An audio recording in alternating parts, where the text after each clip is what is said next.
Hello everyone, welcome in my video. तो कैसे हैं आप सब लोग? आई होप आप सब लोग घर पर अच्छे होंगे। तो हम लोग क्या पढ़ रहे हैं बच्चा? हम पढ़ रहे हैं 9th क्लास का ज्योग्राफी और ज्योग्राफी का चैप्टर नंबर 4 हम पढ़ रहे हैं and it is climate. Climate हम पढ़ रहे हैं। In the previous video we know about the climate and weather. Climate और वेदर में क्या डिफरेंस है, क्या दोनों का मतलब एक ही होता है या फिर दोनों का मतलब अलग अलग है, वो हमने पढ़ लिया है कि क्लाइमेट क्या है। एक कॉमन पैटर्न जो एक लंबे टाइम तक ऑब्जर्व किया जाता है उसको हम बोलते हैं क्लाइमेट। और जो डे टू डे फिनोमिना है कि सुबह में बारिश हो रही थी, धूप निकल गई, फिर क्लाउडी हो गया, फिर से सनशाइन हो गया, इट इज द वेदर। कि जो रोज बदलता है, हर रोज भी बदल सकता है, 2 दिन में बदल सकता है, 4 दिन में, वीक में, मंथ्स में, वो है हमारा वेदर। और वेदर और क्लाइमेट को इफेक्ट करने वाले कौन से एलिमेंट्स हैं वो भी हमने जान लिए थे। Today we are going to start a new topic, it is climate control. It means climate को कंट्रोल करने वाले कौन से एलिमेंट्स हैं, उन सभी एलिमेंट्स को हम डिटेल में पढ़ेंगे, 1 बाय 1 हम डिटेल में पढ़ेंगे। So let us start. Okay, climate को कंट्रोल करने वाले there are 6 element which control the climate of any place. वो 6 कौन कौन से हैं? Latitude, altitude, distance from the sea, pressure and wind, ocean current and relief feature। तो ये जो 6 एलिमेंट्स हैं उन्हीं को हम 1 बाय 1 पढ़ेंगे। And first is the latitude. Latitude क्या है और लैटिट्यूड कैसे किसी भी जगह की, किसी भी प्लेस की क्लाइमेट को कैसे कंट्रोल करता है, कैसे इफेक्ट करता है, वही हम इसमें जानने वाले हैं। तो देखिए सबसे पहले क्या है लैटिट्यूड। लैटिट्यूड हमने ये लोअर क्लासेस में और जब हमने इसका ज्योग्राफी का फर्स्ट चैप्टर पढ़ा था ना, इंडिया साइज एंड लोकेशन, तो वहां पर भी हमने पढ़ा था लैटिट्यूड और लॉन्गिट्यूड को। तो ये देखिए ये क्या है? अर्थ है ना। और अर्थ पर क्या है? कुछ लाइंस ऐसे बनी होती है ना, और कुछ लाइंस ऐसे बनी होती हैं। देखो ना, पूरा एक ग्रिड होता है, नेट का एक ग्रिड होता है। तो ये वाली जो लाइंस हैं, ये वाली जो लाइंस हैं, और वी कैन से द खड़ी हुई जो लाइंस हैं उसको हम बोलते हैं longitude. It is longitude, but we are talking about the latitude. हम तो लैटिट्यूड की बात कर रहे हैं ना, लॉन्गिट्यूड की बात तो हम कर ही नहीं रहे। तो हमें जो पढ़ना है वो सिर्फ लैटिट्यूड को देखना है। लैटिट्यूड क्या है? ये लैटिट्यूड्स हैं, और जो लेटी हुई लाइंस है उनको हम लैटिट्यूड बोलते हैं। It is latitude. ठीक है, तो लॉन्गिट्यूड क्या है, लैटिट्यूड क्या है, आपको पता चल गया कि जो लेटी हुई लाइंस हैं उनको हम लैटिट्यूड बोलते हैं। यहां पर देखिए ये अर्थ है और यहां से ये जो 0 डिग्री पर एक लाइन पास हो रही है अर्थ से, इट इज इक्वेटर। जो 0 डिग्री पर डिनोट होती है इसको हम बोलते हैं क्या? इक्वेटर। इक्वेटर से अगर हम नॉर्थ और साउथ की तरफ चलें तो 23.5 डिग्री पर नॉर्थ में ट्रॉपिक ऑफ कैंसर, वहीं पर साउथ की बात करें तो 23.5 डिग्री पर ट्रॉपिक ऑफ कैप्रिकॉर्न। वैसे ही नॉर्थ में 66.5 डिग्री पर और साउथ में 66.5 डिग्री पर आर्कटिक और अंटार्कटिक सर्कल्स। और यहाँ पर 90 डिग्री पर ये नॉर्थ पोल है और ये 90 डिग्री पर यहाँ पर साउथ पोल है। तो यहाँ पर देखिए ये सन चाचू नजर आ रहे हैं ना, यहाँ पर ये सन नजर आ रहे हैं आपको। तो सन की जहां पर डायरेक्ट रेज पड़ रही हैं, बिल्कुल सीधी लाइंस पड़ रही हैं, वहां का जो टेम्परेचर होगा वहां ज्यादा टेम्परेचर होगा, है ना। देखिए अगर हम जहां पर सन की रेज बिल्कुल डायरेक्ट आ रही हैं, जैसे हम इनकी ये बात करें, ये सन है और ये सन रेज यहां पर बिल्कुल डायरेक्ट आ रही हैं यहां पर, तो यहां पर सबसे ज्यादा क्या होगी? सबसे ज्यादा गर्मी होगी, सबसे ज्यादा हॉट टेम्परेचर होगा यहां पर।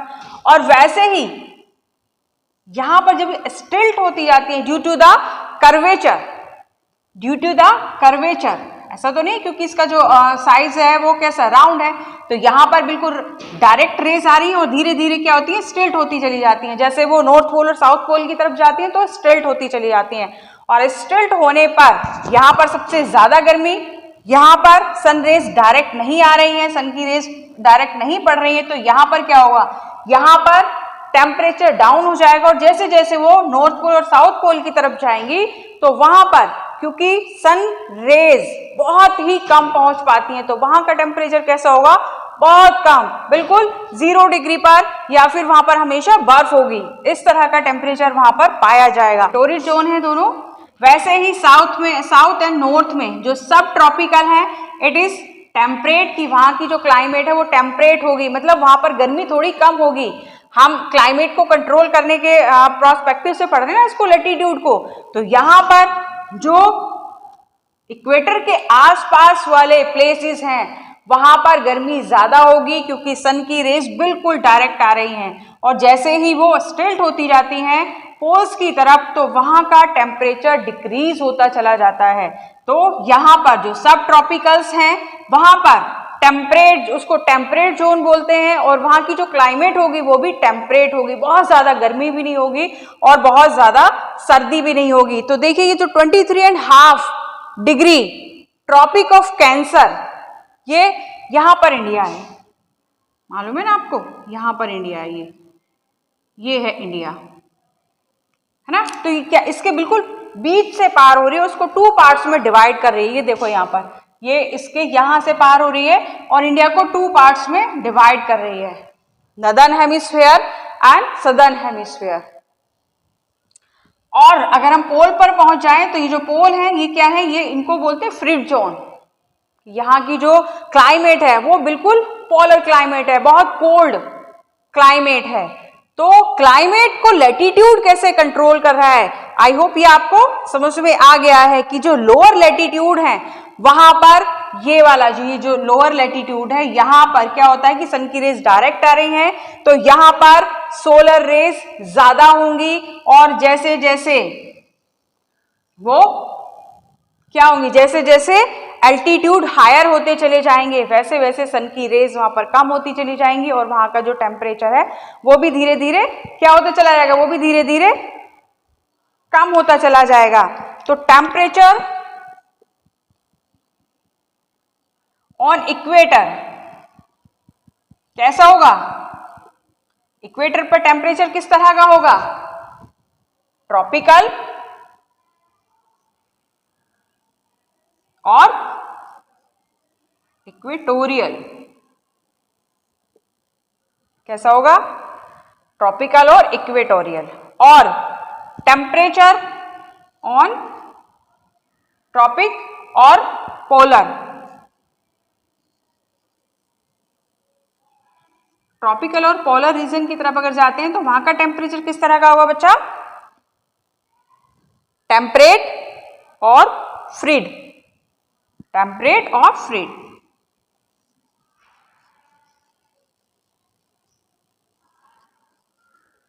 फ्रीड इस तरह का टेम्परेचर वहां पर पाया जाएगा।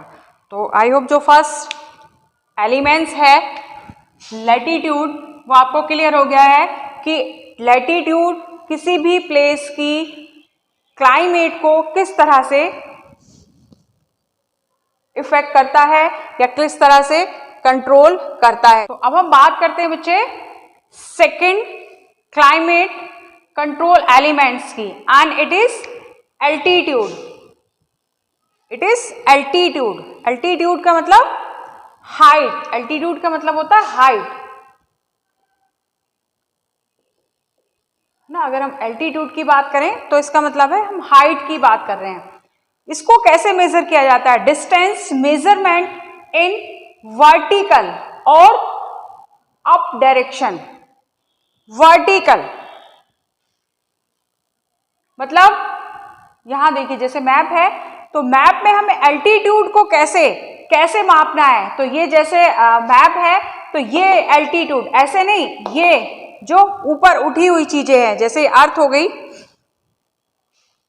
अर्थ है, और अर्थ से ऊपर उठा हुआ जो सरफेस है उसको बोलते हैं क्या, एल्टीट्यूड। तो एल्टीट्यूड कैसे इफेक्ट करता है क्लाइमेट को वो देखिएगा। एल्टीट्यूड जैसे जैसे इंक्रीज होता जाता है, एल्टीट्यूड मतलब देखिए जैसे ये हो गया हमारा सी के बाद ये अर्थ सरफेस हो गया, ये अर्थ सरफेस हो गया, अर्थ सरफेस के बाद ये एलिवेटेड एरिया हो गया जिसको हम बोलते हैं प्लेट्यूज, और प्लेट्यूज के बाद ये और ज्यादा एलिवेटेड एरिया हो गया, जैसे माउंटेन्स हो गए, ये माउंटेन्स हो गए। तो यहाँ पर एक पर्सन है और एक पर्सन यहाँ पर खड़ा हुआ है ना, एक पर्सन यहाँ खड़ा हुआ है, एक पर्सन यहाँ खड़ा हुआ है, और यहाँ तो क्या होगा कि वो एक ही जैसी क्लाइमेट को एक्सपीरियंस करेंगे? नहीं करेंगे। क्यों नहीं करेंगे? कि यहाँ जैसे जैसे एल्टीट्यूड या फिर हाइट बढ़ती जाती है, जैसे जैसे हाइट इंक्रीज होती जाती है, कि हाइट इंक्रीज हो रही है तो क्या होगा, टेम्परेचर डिक्रीज हो जाएगा, टेम्परेचर डिक्रीज हो जाएगा। और हाइट अगर इंक्रीज हो रही है तो जैसे जैसे ट्रॉपिक ऑफ कैंसर से ऊपर की तरफ हम बढ़ते जाते हैं या फिर जहां पर एलिवेटेड एरिया है वहां का जो टेम्परेचर है वो धीरे धीरे डिक्रीज होता चला जाएगा। क्यों डिक्रीज होता चला जाएगा? क्योंकि जैसे जैसे हाइट बढ़ती है तो जो एयर मासेस हैं वो कम होते जाते हैं, की डेंसिटी है वो कम होती चली जाती है एयर की। As we go up of the earth to higher altitude the atmosphere become less dense, कि जैसे जैसे एल्टीट्यूड की हाइट बढ़ती जाती है, जैसे हिल्स स्टेशन पर जाते हैं ना हम, तो वहां जैसे हमारे यहाँ पर अगर हमारे यहाँ से मतलब कि जो लैंड एरिया है वहां पर बहुत ज्यादा गर्मी हो रही होती है, कि टेम्परेचर बहुत ज्यादा 45-46 के पार होता है, बहुत चिलचिलाती है, चुभती गर्मियां हो रही होती हैं। तो लोग कहाँ जाते हैं? हिल्स स्टेशन पर जाते हैं, अपने फिर छुट्टियां मनाने के लिए चले जाते हैं हिल्स स्टेशन पर। क्यों जाते हैं? क्योंकि वहां का जो टेम्परेचर है वो उसके मुकाबले जो सरफेस एरिया का टेम्परेचर है उससे बहुत ज्यादा कम होता है। और कम क्यों होता है? क्योंकि वो जो जगह है, हिल्स स्टेशन है, वो एलिवेटेड एरिया है, उसकी बहुत हाइट पर, बहुत ऊंचाई पर बने हुए प्लेसेस हैं, इसीलिए वहां का जो टेम्परेचर है कम होता है और वहां की जो क्लाइमेट होगी वो मॉडरेट होती है, less dense and temperature decrease, है ना। वही बताया ना कि जैसे जैसे हाइट बढ़ती है तो एयर मासेस कम होते चले जाते हैं, जो एयर मास है उसकी डेंसिटी कम होती चली जाती है और टेम्परेचर डिक्रीज होता चला जाता है। जैसे क्लाइमेट ऑफ हिल्स स्टेशन की जो क्लाइमेट है वो ठंडी होती है, ठंडी क्लाइमेट होती है, कोल्ड क्लाइमेट होती है। And climatic condition of place at the same altitude of Himalayas, जो एल्टीट्यूड सेम एल्टीट्यूड पर बने हुए हैं, सेम हाइट पर बने हुए हैं, तो उनकी क्लाइमेटिक कंडीशन भी एक ही तरह की होगी। वहीं अगर हम बात करें the climate condition at higher altitude varies from lower altitude, जो लोअर एल्टीट्यूड है और जो हायर एल्टीट्यूड है वहां की जो टेम्परेचर होगा, वहां की जो क्लाइमेटिक कंडीशन होगी वो भी डिफरेंट होगी। अच्छा, ऐसा भी हो सकता है कि जैसे सेम लैटिट्यूड पर, जो इंडिया का मैप है, कि यहाँ से हम इधर चले जाएं तो यहाँ पर अफ्रीका है, तो अफ्रीका में वहीं पर जहाँ पर यहाँ बर्फ गिर रही होती है वहां पर बहुत ज्यादा गर्मी होती है। तो क्यों होती है? इसमें क्या डिफरेंस है? है तो दोनों जगह सेम लैटिट्यूड पर बने हुए ना, कि इस लैटिट्यूड पर तो बहुत ज्यादा ठंड है, बर्फ हो रही है, और सेम लैटिट्यूड पर ही दूसरी कंट्री है, दूसरे प्लेसेस है, वहां पर गर्मी है। तो क्यों गर्मी है? बिकॉज वो एरिया एलिवेटेड एरिया नहीं है। जहां पर एलिवेटेड एरिया होगा वहीं का टेम्परेचर कम होगा, वहां का टेम्परेचर डिक्रीज होगा, और जो एरिया एलिवेटेड नहीं है वहां पर टेम्परेचर हाई होगा। अब ये वाला जो यहाँ पर हमारे क्या है, पूरा माउंटेन्स है, माउंटेन रेंज पढ़ी थी ना हमने सेकंड चैप्टर में। तो यहाँ पर एलिवेटेड एरिया है, पूरा माउंटेन रेंज है, यहाँ से लेकर यहाँ तक हमारे माउंटेन रेंज है, और 6000 मीटर से भी ज्यादा हाइट है माउंटेन्स की। तो ये माउंटेन रेंज, ये जो माउंटेन्स हैं, ये सिर्फ टेम्परेचर डिक्रीज नहीं करते, इसके अलावा भी हमें बहुत सारे प्रोटेक्शन देते हैं। प्रोटेक्शन कैसे देते हैं कि ये जो माउंटेन है, हिल्स हैं, ये एक तो बहुत ज्यादा बारिश कराते हैं। कैसे बारिश कराते हैं कि यहाँ पर जो यहां से जो हमारी एयर विंड्स मॉइस्चर लेकर चलती हैं, जिससे बारिश होती है, किससे? जो साउथ वेस्ट विंड्स जब एंटर करती हैं मॉइस्चर के साथ, तो यहाँ पर जो एलिवेटेड एरिया है वो उससे टकरा कर बारिश करती है। तो ये जो एलिवेटेड एरिया है, तो ये जो एयर है वो यहीं पर टकराती है और यहीं पर बारिश करती है। और अगर एलिवेटेड एरिया नहीं होता तो क्या होता है? ये सीधी निकल जाती है, ऐसे ये यहाँ से ऐसे जाते हैं, सीधी निकल जाती, और जब सीधी निकल जाती तो यहाँ पर बारिश नहीं हो पाती, क्योंकि यहाँ पर एलिवेटेड एरिया है, इसीलिए वो यहाँ पर बारिश करती हैं। तो यहाँ पर बारिश करने के बाद जब वो दूसरी तरफ जाती हैं, ऐसे जो हिल्स हैं यहाँ पर टकराई, वो बारिश ऐसे बारिश की, यहाँ तक जब वो ऐसे लौट कर आती हैं, पार जाती हैं, तो यहाँ पर उनका मॉइस्चर लगभग खत्म हो चुका होता है, और यहाँ पर आते आते उसको उनके पास बहुत कम मॉइस्चर होता है। तो इसको, इस साइड को हम बोलते हैं लीवर्ड साइड, जहां पर बहुत कम बारिश होती है, और इसको हम बोलते हैं विंडवर्ड साइड। ये है विंडवर्ड साइड। माउंटेन्स है, अगर माउंटेन्स नहीं होते तो जो पोलर विंड्स हैं वो इंडिया में एंटर कर जाती, और हम बहुत ज़्यादा, जितनी अब हम एक्सपीरियंस करते हैं विंटर, उससे कहीं ज़्यादा, बहुत ज़्यादा हो सकता है। यहाँ पर बर्फबारी हो रही होती, जो प्लेन एरियाज है वहाँ पर भी बर्फबारी हो रही होती, वहाँ पर भी हम बहुत ज़्यादा एक्सट्रीम कोल्ड को एक्सपीरियंस कर रहे होते हैं। तो क्यों नहीं कर पाते हैं? क्योंकि माउंटेन हमें प्रोटेक्ट करता है। ये जो माउंटेन है ये हमें प्रोटेक्ट करता है कि पोलर विंड्स को एंटर नहीं करने देता इंडिया में, और जो मॉनसून विंड्स हैं उनको इंडिया से बाहर नहीं जाने देता। तो क्लाइमेट को कैसे कंट्रोल किया कि जैसे जैसे हाइट बढ़ती गई, वहाँ का जो क्लाइमेट, जो टेम्परेचर है वो डिक्रीज हो गया, और वहाँ की जो क्लाइमेट वो कोल्ड क्लाइमेट हो गई। तो आई होप जो सेकंड एलिमेंट्स है क्लाइमेटिक कंट्रोल का, वो आपको समझ में आ गया होगा। तो फर्स्ट हमने पढ़ा था क्या? Latitude, and second is altitude. अब देखिए थर्ड, चलिए अब हम बात करते हैं थर्ड एलिमेंट्स की।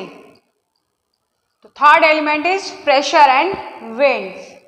जो क्लाइमेट को कंट्रोल करने वाले एलिमेंट्स हैं उसमें थर्ड नंबर पर है हमारा pressure and winds. Pressure and wind system of any area depend on the latitude and altitude. देखिए बता रहा है कि प्रेशर एंड विंड का जो सिस्टम है वो क्या है, किसी भी एरिया पर डिपेंड करता है, उस एरिया के लैटिट्यूड पर और उसके एल्टीट्यूड पर। लैटिट्यूड मतलब लैटिट्यूड, ये लैटिट्यूड हो गया है ना, ये लैटिट्यूड हो गई कि किस लैटिट्यूड पर है, और एल्टीट्यूड मतलब एलिवेशन, हाइट, उस पर डिपेंड करता है। लो प्रेशर, देखिए जैसे यहाँ देखें, ये हो गया हमारा सन है ना, और ये अर्थ, ये 0 डिग्री पर equator, then tropic of cancer, tropic of capricorn. तो क्या है कि यहाँ पर जो सन रेज हैं वो डायरेक्ट यहाँ पर सीधी आ रही हैं, और बाकी क्या हो रही है, स्टिल्ट हो रही हैं। तो जहाँ पर सन रेज डायरेक्ट इस एरिया में, ये जो एरिया है यहाँ पर सन रेज क्या आ रही है, डायरेक्ट आ रही है। तो डायरेक्ट आने से क्या हुआ, यहाँ पर ज्यादा हीट अब्जॉर्ब हो रही है। हीट अब्जॉर्ब हो रही तो सबसे ज्यादा क्या है, गर्मी है। एयर मासेस वार्म अप होने लगते हैं। कहाँ पर, यहाँ पर इस एरिया में जो एयर मासेस हैं वो इक्वेटर पर एयर मासेस वार्म अप हो रहे हैं यहाँ पर। और वार्म अप होने से क्या हो रहे हैं, वो जब हवा गर्म हो जाती है तो ऊपर की तरफ उठती है ना, जब हवा गर्म हो जाती है तो ऊपर की तरफ जाती है। ऊपर की तरफ क्यों जाती है, हाँ, क्योंकि ऊपर जैसे जैसे हाइट बढ़ती जाती है तो टेम्परेचर डाउन होता चला जाता है, डिक्रीज होता चला जाता है। तो हमेशा जो विंड मूव करती है वो low pressure to high pressure, यहाँ पर लो प्रेशर जनरेट हो गया। लो प्रेशर क्योंकि यहाँ की जो एयर मासेस थे वो वार्म अप होने लगे, और वार्म अप होने पर क्या हुआ, वार्म अप होने पर वो ऊपर उठने लगे ऐसे, है ना। तो यहाँ से जो वार्म अप हुए तो कुछ एयर इधर स्टिल्ट हो गई, यहाँ पर आकर कुछ एयर इधर स्टिल्ट हो गई, कुछ इधर स्टिल्ट हो गई। अब ऐसा थोड़ी है कि वो पूरा एटमॉस्फेयर को पार करके बाहर चली जाएगी। अब जहां पर टेम्परेचर कम है, जहां पर हाई प्रेशर है, वहां पर जैसे जैसे टेम्परेचर कम हुआ तो उसने टर्न होना शुरू कर दिया। वो ऐसे यहां पर आई और यहां पर तो सेम, ये भी अगर हम लैटिट्यूड की बात करें तो यहां पर भी वही एयर फ्लो करेगी। अब यहां से, अब ऐसा थोड़ी कि वो बिल्कुल पार चली जाएगी, फिर वो यहां पर ऐसे फ्लो होगी, क्योंकि यहाँ पर हवा ठंडी हो गई है, तो फिर वो यहाँ पर लो प्रेशर की तरफ मूव होगी और यहाँ पर क्या है, हाई प्रेशर। हाई प्रेशर क्यों होगा, हाई प्रेशर क्यों होगा, क्योंकि यहाँ पर टेम्परेचर कम है।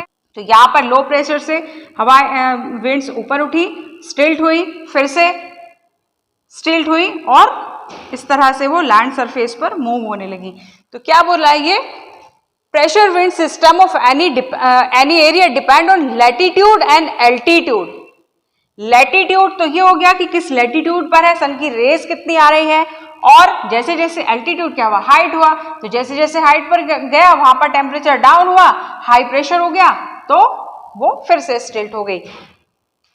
लो pressure and high pressure depend upon latitude, वही बता रहे हैं कि जो लैटिट्यूड है उस पर डिपेंड करता है।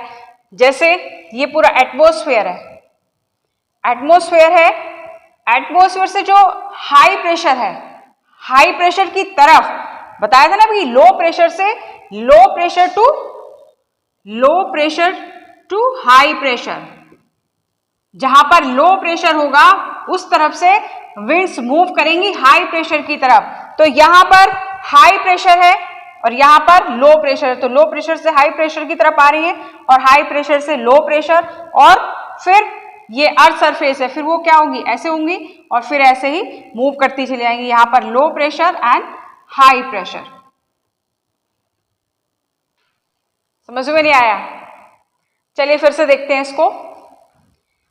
प्रेशर और विंड्स किसी भी प्लेस की लैटिट्यूड पर और एल्टीट्यूड पर डिपेंड करती हैं कि किस लैटिट्यूड पर है और उसका एलिवेशन कितना है। तो जैसे जैसे जहां पर, जैसे ये हमने इक्वेटर की बात की, तो इक्वेटर पर सबसे ज्यादा सनरेज बिल्कुल डायरेक्ट पड़ती हैं, तो वहां पर क्या होगा, वहां पर ज्यादा गर्मी होती है, बिल्कुल टोरिड जोन होता है, तो वहां पर जो हीट है, वहां की जो वेन्स है वो हीटअप होने लगती हैं और हीटअप होने के बाद वो ऊपर उठना शुरू कर दी। जैसे जैसे एयर वार्म अप होती है तो ऊपर उठना शुरू कर देती है, तो अर्थ से ऊपर उठना शुरू हुआ और यहाँ पर आकर वो कुछ इस तरफ स्टिल्ट हो गई और कुछ इस तरफ स्टिल्ट हो गई।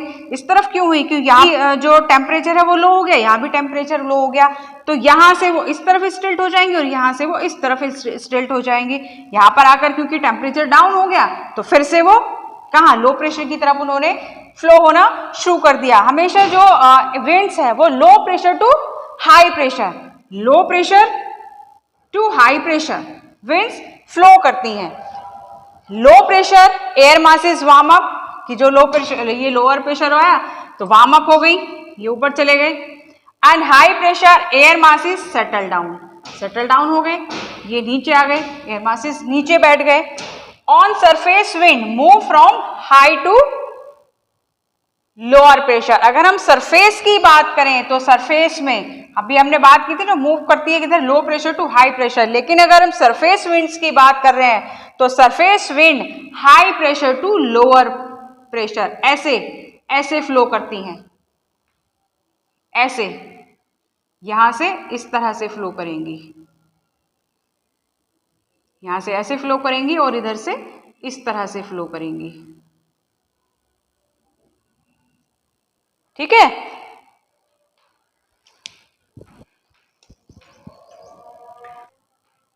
The low pressure and high pressure define the direction of winds.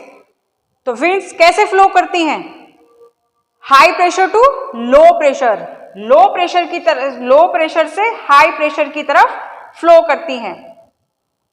कैसे, in India during summer winds blow from south west to north waste.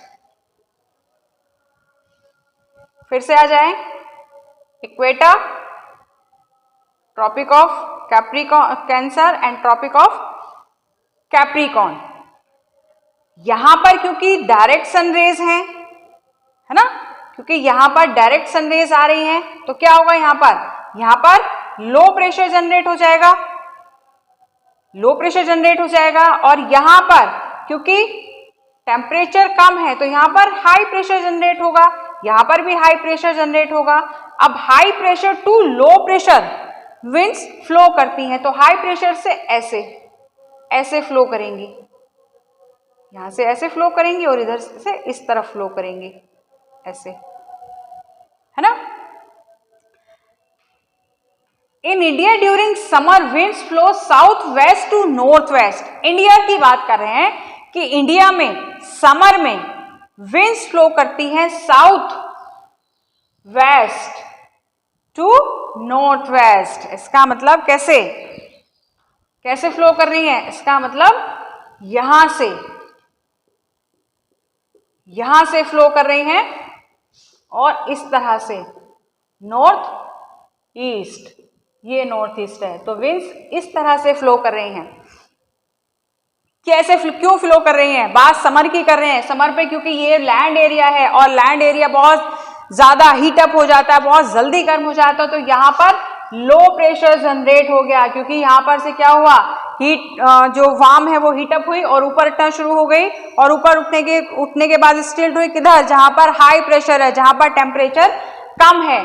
तो यहाँ पर लो प्रेशर, यहाँ पर हाई प्रेशर, यहाँ पर हाई प्रेशर है और यहां पर लो प्रेशर है, तो विंड्स हमेशा फ्लो करती हैं high pressure to low pressure. तो गर्मियों में इंडिया में जो विंड्स चलती हैं वो south west to north east, ये वाली जो मॉइस्चर लेकर आती हैं और लगभग पूरे इंडिया में बारिश कराती है, जिनको हम मॉनसून विंड्स भी, साउथ वेस्ट मॉनसून विंड्स भी कहा जाता है। वहीं पर अगर हम बात करें किसकी, विंटर्स की, तो यही विंड्स जो ऐसे फ्लो हो रही हैं विंटर्स में वो इस तरह से फ्लो होंगी। विंटर में उस विंड्स का नाम क्या हो जाएगा, north east to south west. अब वो विंड फिर ऐसे फ्लो होने लगेंगी। क्यों फ्लो होने लगेंगी, अब यहां पर हाई प्रेशर जनरेट हो जाएगा उस वक्त और यहां पर लो प्रेशर जनरेट हो जाएगा, तो फिर वो टर्न हो जाएंगी, डिफ्लेक्ट हो जाएंगी और वो इस तरफ फ्लो होने लगेंगी। Carries moisture causes rainfall climate influence. किसकी बात कर रहे थे हम, इनकी बात कर रहे थे, जो south west to north east flow हो रही हैं। तो यहां पर क्या है, यहां पर वाटर बॉडीज हैं, तो वाटर बॉडीज पर जनरेट हो रही हैं, वाटर बॉडीज पर जनरेट हो रही हैं, तो क्या अकेले थोड़ी जाएंगी, अकेले जाना पसंद नहीं है, अकेले जा रही है, यहां से जा रही है, फ्लो कर रही है लो प्रेशर की तरफ, कि चलो हम जा तो रहे हैं अपनी तरफ, अपने साथ मॉइस्चर को भी लेके चलें। तो यहां से वो मॉइस्चर को कलेक्ट कर लेती हैं, सी से, ओशन से मॉइस्चर को कलेक्ट करती हैं और वो फिर एंटर करती हैं कहां पर, इंडिया में, और वहां पर जाकर वो बारिश करती हैं। और बारिश करने के बाद कैसे इन्फ्लुएंस होता है क्लाइमेट, बारिश हो गई तो टेम्परेचर डाउन हो जाएगा, क्लाइमेट हो गई ना इन्फ्लुएंस, है ना, कि पहले बहुत ज्यादा हाई टेम्परेचर हो रहा था, गर्मी हो रही थी, और जैसे ही जैसे यहाँ पर आके रेन आई, बारिश आई, तो क्या हुआ, टेम्परेचर डाउन हो गया।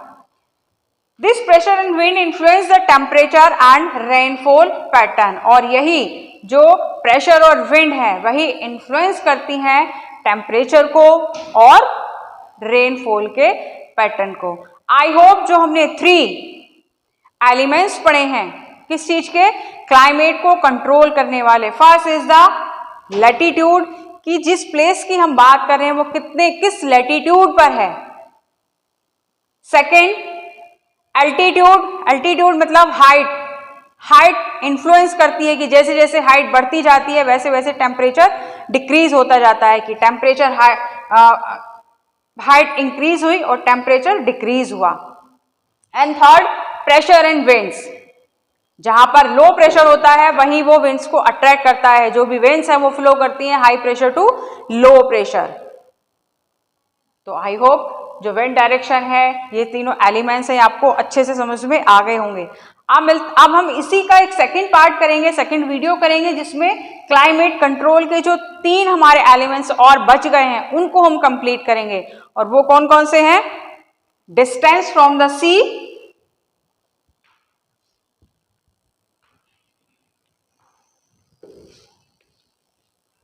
वो हमारे 3 जो एलिमेंट्स हैं वो कौन से हैं? 4th नंबर पर है हमारा distance from the sea, 5th ocean current and 6 relief features. तो ये जो 3 एलिमेंट्स हैं इन्हें हम नेक्स्ट वीडियो में कवर करेंगे। तो मिलते हैं नेक्स्ट वीडियो में। Till then keep learning, keep smile. Thank you very much.